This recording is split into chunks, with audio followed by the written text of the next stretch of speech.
Hello and welcome to Coffee and Catholics, a Catholic women's talk show podcast. I'm Stacy, one of your hosts, and with me I have...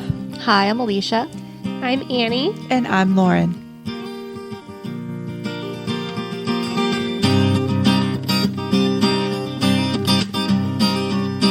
Hello, Coffee and Catholics crew. This is Stacy. Before we get into today's episode, listener discretion is advised. There are some topics about intimacy and women's health that you may not want younger listeners to hear today. So, listener discretion is advised. Hello, and welcome to Coffee and Catholics. Today we are talking with exercise physiologist Jenn. And Jenn, we're so glad for you to be here today. And we'd love for you to tell us a little bit about yourself.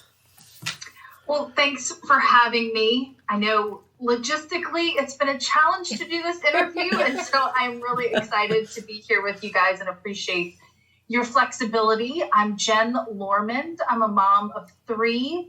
I have stage 2 pelvic organ prolapse, and that is ultimately what led to me doing the work that I do, which is with a really fun business called Tighten Your Tinkler, silly name, serious results, where my business partner and I did a not so little thing of taking the time to do medical research and publish, get the protocol that we utilize in our signature program published, which essentially is apparently revolutionary, and we didn't realize it because we're helping women with pelvic floor issues where they don't have to use Kegels or, insert anything into their nether regions to actually improve the symptoms from pelvic floor conditions. So, that's amazing. So you have this company, but also you're Catholic and your husband's in the diaconate program. And yes. Can you tell us a little bit about your background there too, with your Catholic background? For sure. Yeah, I'm a cradle Catholic. And so like many cradle Catholics, just kind of checked the boxes and did all of the things that good girls do for much of my life, including, did NFP. That's how I ended up with my 3rd child. I always tell people, when you leave room for God, he surprises you even when you're taking your temperature and doing those things. So it was a beautiful and wonderful surprise. But I had a pretty massive conversion experience between 2007, where I encountered Jesus in a miracle of the Blessed Sacrament when my husband and I were on vacation in Italy. And then I had an encounter with the Blessed Mother in the chapel at Lourdes. And really just both of them stole my heart. And it's also part of why I'm so passionate about educating women about these issues, because part of what Christina and I believe so deeply in is these issues rob women of their dignity. And, St. Paul tells us that our bodies are temples of the Holy Spirit. God lives within us, and God created our bodies for healing. And oftentimes it is a gentle nudge that is needed for our bodies to do what they were designed to do. And that's really what it comes down to, that, Christina and I are giving women that gentle nudge to allow their bodies to take over this healing process without doing Kegels, which, let's be honest, everybody's like, I don't know if I'm doing this right. This is weird. Always, yes. Or, having to go to PT and being manipulated by someone else, or having to manipulate yourself with devices, which is demoralizing. So that's kind of how my faith intertwines with what I do. Yeah, and I know that when I've tried to do Kegels before, it's the same. Like, I'm just like, this feels weird. I don't know if I'm doing it right. And I just give up because it's just weird. But, well, and I would imagine, because, I do think that our dignity comes from God. So, like, anything that can happen to us, I don't think necessarily takes away our dignity, but it can feel that way, right? It can feel very, very much like, you're in an undignified state. So have you And also, I would imagine, because I know that when it comes to pelvic floor issues, it's kind of a spectrum. You can have issues that are fairly benign, like mild, all the way up to very serious and, you know, I think even life-threatening, right? Like issues that you can have. And so how that not only makes you feel about yourself, but I imagine that it also affects the way that women see their relationship with God, like why, like any kind of hardship or cross that you bear, like why am I going through this kind of a thing? Yes. Have you experienced any stories like that, or any kind of like redeeming stories in that regard? I always really lean on my own story of, you know, after having my third son, I found myself feeling like my organs were falling out of my body, which is a very awful thing to feel, and it causes a lot of panic, makes you feel very, very broken. And, you know, as a woman, we feel like God designed our bodies to have babies. So why would my body get injured doing what God designed it to do? Mm-hmm.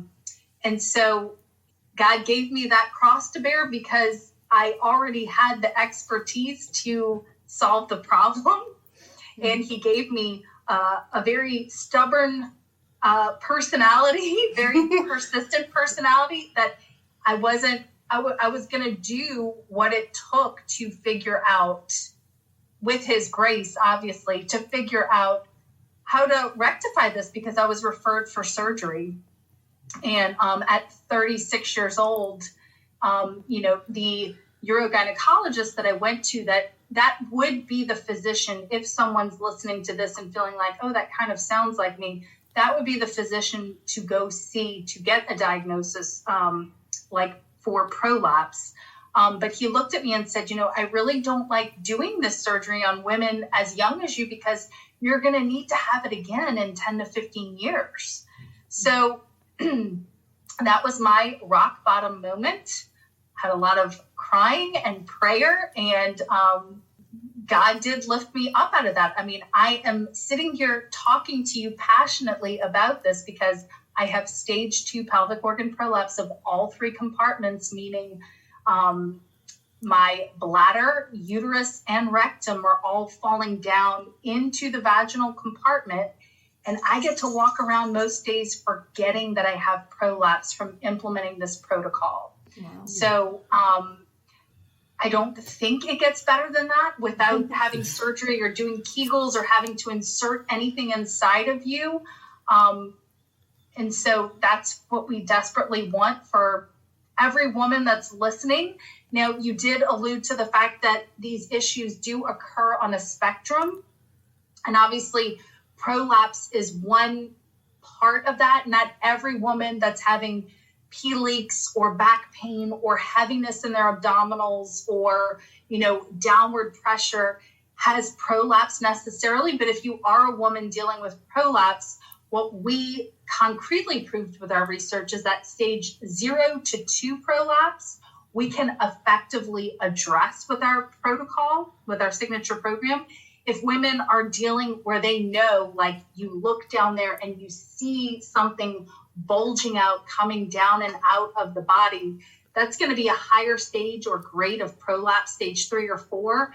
And unfortunately, that is going to require a little bit more assistance, whether that's through the use of a pessary, which several women in our signature program require the use of a pessary, which is like scaffolding that would be inserted into the vagina to hold things up. But we have a great quiz on our website that women could go take, and that's going to give them a concrete score to know kind of where they fall if they don't have a diagnosis. That was a very long-winded answer. No, you're good. I've mentioned on the podcast before that this is something that has affected me. Like I've had, I started having prolapse issues after my second was born, and I know that a lot of it is like a genetic aspect of it. My dad was an only child, and my grandma still had prolapse, so there's definitely some genetics going in there. But I really like this concept that like you don't have to do all the Kegels, and I've done pelvic floor physical therapy, and it has helped some for me. But a big part of it for me is like the time commitment of like going somewhere.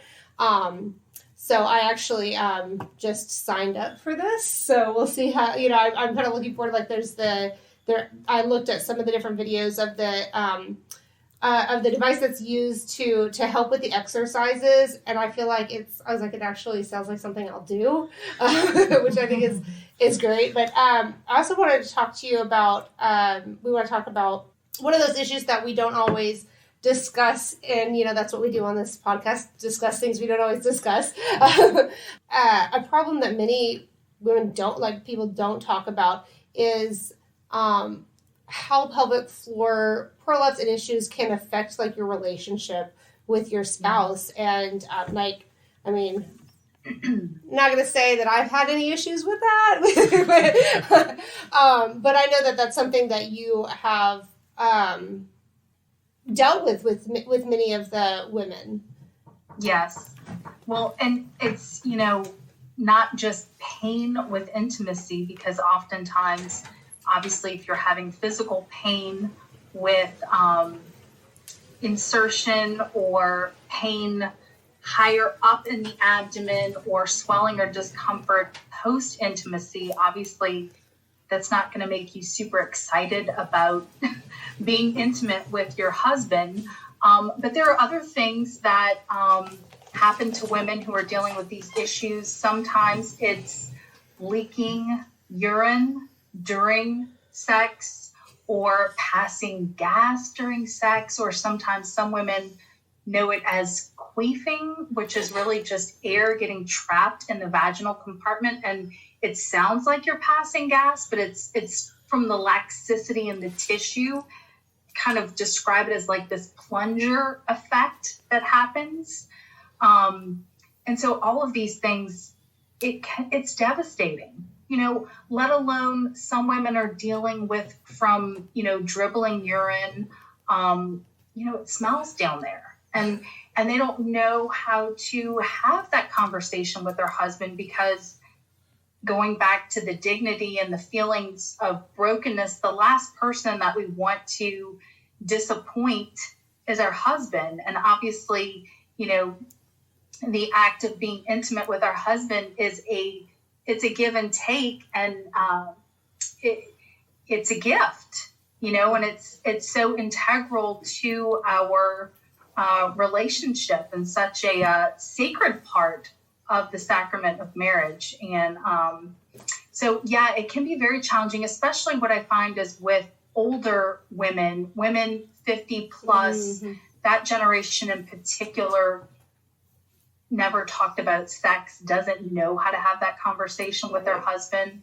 And so one of the things that I would love to send you guys is we offer something called an intimacy guide, which is really, it's just some prompts to help you think through on paper how to begin to have this conversation with your spouse.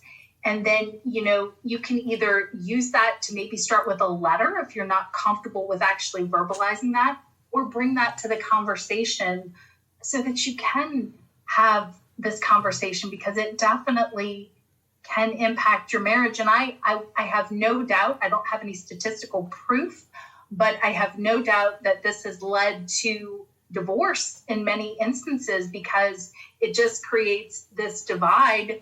You no longer are interested in being intimate with your husband. They don't know what's happening. They start making up stories, and you just start, going your separate ways.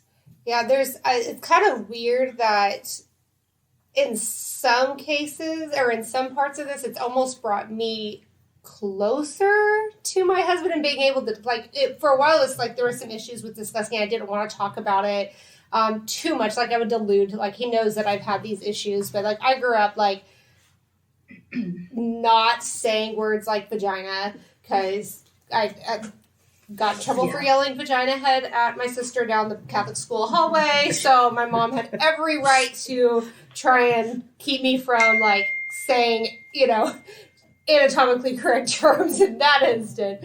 But it made it it kind of left an impact on me that it's hard for me to really talk about these things. But because of having all this problem, like after having babies, or especially like after I've had my other kids, and being very adamant is like, I need to have time for my body to rest. I can't, I'm very big on after you have a baby, at least 2 weeks of like laying down, like not doing anything, which is very hard to do when you're a homeschool mom of 4 boys. Now, well, Goodness, yes. Now at least, not with other kids, but anyways, it's it can be a real blessing, and I would agree with you, Annie. After I had this conversation with my husband, it did bring us closer together. And he was more loving and kind and gentle and understanding. And I think sometimes we don't give our men enough credit that they are capable of that, even when you've been married for a long time. So giving them the opportunity to grow in virtue as well, sharing more of our crosses, it actually opens them up to share some of theirs. Yeah, exactly. And he's the one who really encouraged me to go ahead and like sign up, because he knows that how big of an issue it's been for me for several years, and how hard it has been for me to like actually get on a good exercise regime. So he's been really encouraging. I'm excited to have you in there. Can't wait to see you in the private community. Thanks. Well, and I'm glad you mentioned exercise, because I started having some of these issues recently, but it's after I've stopped exercising on a regular basis. And so like that regular routine of fitness is helpful, even if it's, stretching or doing squats, or just like a simple exercise routine can help a lot with some of this also. Because I didn't have any issues after my 4 kids right away. It's just been recently after I stopped running. Yeah. So. And on a practical sense of things, I know like so many of our listeners who have these issues and are like, well, what are some simple things that I can do now? I know that one thing that I found really interesting about just that the initial email, and not to reveal but the initial email just says stop doing things. Like you need your body to take a time of rest. And I thought that was really beautiful in the sense of like going back to that our bodies are meant to heal, and that that's what we are created to heal ourselves in that resting period. And how important is that? Just even in like if we do an analogy with our spiritual life too, like if we're going and we're not focusing on God, we find like we're trying to do all of the things or something. God just needs us to rest. We had a whole episode over making space, because that was something that we found that like we're having trouble doing as busy moms, is just stopping and making space. And whether that is our physical healing, whether it's our mental healing, spiritual, any kind of trauma that you've experienced, how important it is. Oh my goodness, to just rest. Yeah, one example that I love to liken that to is it's like, as moms, we water everyone in the family, right? All of our friends, we're the caretakers, but like that watering can is going to run out, and you have to pause and be still to refill, to be able to go back and have enough to give. And that's part of what this process is. We're hitting that pause button because, the science gal in me, the nerd in me, has to say it's from a scientific perspective, these muscles that we're strengthening, it's not just the pelvic floor. The pelvic floor doesn't work in isolation. The pelvic floor has to work with the deep abdominals, the back extensors, the hip rotators, your glute muscles, your buttocicas, as I like to lovingly call them, and your hip rotators. And those, God designed all of those muscles to work together. And most of this dysfunction comes from, we call it mom butt, right? If you notice, like after you have a baby, all of a sudden your butt muscles kick off and you have like this flat butt, right? So that's an indication that those muscles have gotten weak, or those deep abdominal muscles after being stretched out from pregnancy. And again, none of these muscles work in isolation. So hitting that pause button on the other activities and giving yourself time to rebalance the strength physically emotionally and spiritually is incredibly important. Well, see, I don't know what it says about me, but I've had a flat butt my whole life. So after I had kids, I didn't really see much of a change, so I don't know what that says, but Same. But no, I do love this intersection between faith and science that you're seeing here, because it's a big area of interest for me, because there's, science is really looking at how God made the world, like how he structured it, and like including our bodies. And he made our bodies in an incredibly complex and beautiful way, but that doesn't mean that in the fallen world that we live in, that things can't go wrong, because they can. That's and they do, obviously. And fall down. Yeah. yes. Fall down and fall out. But having talk like what you're talking about, taking that rest and using that science, looking at how God made our bodies and how things can be healed. I think it's a beautiful thing, because you don't have to just come at it from a science perspective. You can interweave faith in there. And I think doing those two things can bring a lot of healing for people. Well, and faith is step one of healing, because you have to believe that healing is possible, right? And so you have to have faith that your body was made to heal for that to actually happen. And so I couldn't agree more. When you were talking, it was reminding me of like philosophy and theology and how those two go hand in hand. Keep it light, because this is heavy. This is emotional. And one time, many years ago, probably 15 plus years ago, I had a client in my office, and she was getting all nervous trying to explain, her biggest complaint after having a baby, and it was a lack of friction during intimacy. And so I just looked at her and said, "Oh, hot dog down a hallway syndrome. Okay, I got you." And she just bust out laughing. It was a great little moment to kind of, lighten things up. But there's a way that we can, how the emotional process of recognizing that something wasn't right down there after having my third. And the PC way that I describe it to clients is always like, my Georgia O'Keeffe painting turned into a Picasso when I looked at it. We can talk about this without being, crass and heavy and depressing. Oh, for sure. Yeah. And that's, like I said, that's what we do here is, try and talk about these things that are hard to talk about, but need to be talked about, because, And even when you are, this isn't something that I talk to my mother about, my best friends about. Even when I was walking through this process, it was much easier for me to put my clinician hat on to deal with this, which is really probably how the research ended up happening, because I just wanted to stay rooted in the science and push those feelings down. It's challenging to open the door on this conversation and be vulnerable, and it's scary. Most women dealing with this, especially if things started out with just some minor pee leaks, some hip pain, but they never addressed that. And now these things have escalated, which they will. If you do nothing about this, it doesn't get better on its own. It does need to be addressed. Then you start getting scared, like, oh my goodness, what am I going to do about this? And it starts impacting your life as to how you mom, how you show up as a wife. Like you're scared to leave your house because you use the restroom 20 times a day. You don't want to get on a plane. You don't want to be like that aggravating person that's getting up and down to go pee 5 times on a 2-hour flight or on a road trip, right? So like these are big time quality of life issues that a lot of women are dealing with. And when I say a lot, we're talking statistically 1 out of every 3 women are dealing with some type of pelvic floor dysfunction, 1 out of every 9, and it's probably more like, I would say 1 out of every 5 are dealing with some type of prolapse. So you're talking about 52 million women in this country alone dealing with these issues.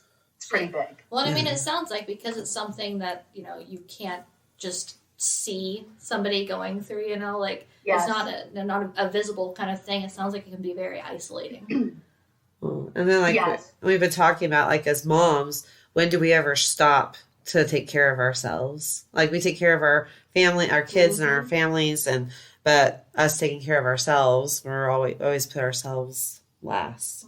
Yep. And so it's easy for things to progress before we take the time out to actually check on things. Yeah, and I mean, I don't think it's necessarily bad to like put other people first in your life. You know, like God calls us to think less of ourselves than other people around us. But I mean, that is true. Like you have to at some point stop and take care of yourself so that you can take care of the people around you. And if you have something like this going on, especially a severe issue going on, it's definitely going to affect how you parent, how you wife, how you everything. One of my favorite things to tell people when they're debating about whether to invest in something like this or to invest in whatever for themselves that's going to better them spiritually or physically, I always tell a mom, the code is it's not that you're saying me first. You're saying me too. Yeah. And I think that's important because if you don't include you in that list of people that you're doling out water to, you're going to be sick and you're going to get sick and you're going to, so I think permission for women to say, I need to take care of this for myself. And I think it is confusing for a lot of Catholic women. I think Christian women in general, exactly to your point, but I always come back to St. Paul's message of our bodies are temples of the Holy Spirit, and we have to take care of our temples. It doesn't need to be to excess. I'm not talking about, the Botox and all the crazy that we don't necessarily need. But sorry if anybody's getting Botox. Not yet. Maybe. Not to excess, I mean, these are basic body functions that if they're not working right, you need to address that check engine light. Yeah, absolutely. And I think we even have a duty to do so because our bodies are a temple of the Holy Spirit. To neglect our bodies or to abuse our bodies in any way, I mean, I don't know if desecrating is too strong of a word, but for lack of a better word, desecrating, like something that God made that is supposed to be good, that is supposed to be treated with love.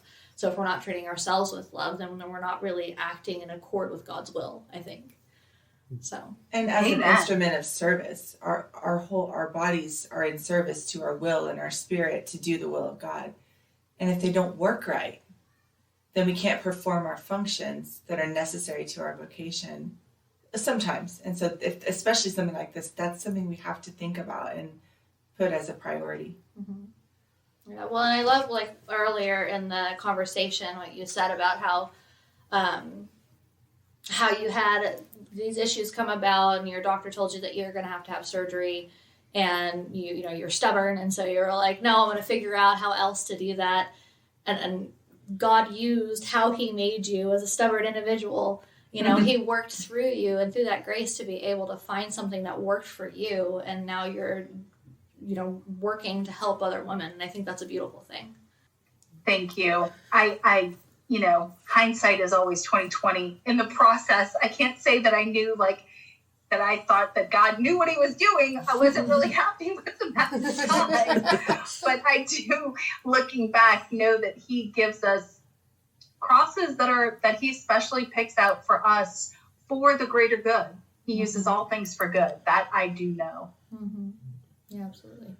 Well, thank you, Jenn, for meeting with us. Thank you. And again, for our listeners, Jenn and her partner have a business called Tighten Your Tinkler, which we'll put in the links. And also, did you want us to share the intimacy? Yeah, I'll send you a link to that. And we'd also love to offer your listeners a $50 off coupon with the code COFFEEANDCATHOLICS. So we'll send that to you as well. Well, thank you so much. We really appreciate it. It was a great conversation. Thank you so much. Thanks, guys. I hope you'll have a great conference. Oh, thank you. Take care. Have a lovely day. God bless. Bye. And as always, thank you for joining us. Thanks. Thank you. Join us again in 2 weeks. Until then, may God bless you and may Mary accompany you. Coffee and Catholics is a proud partner of of the Smart Catholics Podcast Network. Find new shows to love, meet like-minded Catholics, and join the community at smartcatholics.com.